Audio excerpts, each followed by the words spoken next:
হ্যাঁ, কেননা ও সরকারি চাকরি করে আর তুই রিক্সা চালাস। যা দিছি চুপচাপ খেয়ে নে। যা শালা, এগুলো খেয়ে নেই।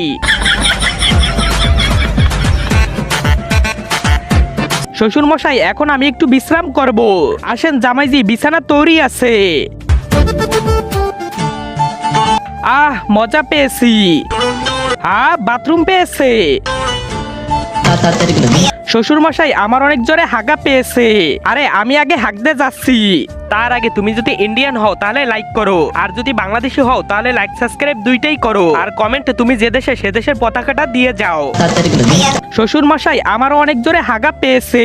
আরে জামাইজি, আপনার জন্যই তো রেখেছি, যান তাড়াতাড়ি যান। শ্বশুর মশাই, প্রথমে তো আমি এসেছিলাম, আমাকে যেতে না দিয়ে ওকে দিলেন। হ্যাঁ, কারণ ও সরকারি চাকরি করে আর তুই রিক্সা চালক। ও কামাই করে 1 লাখ।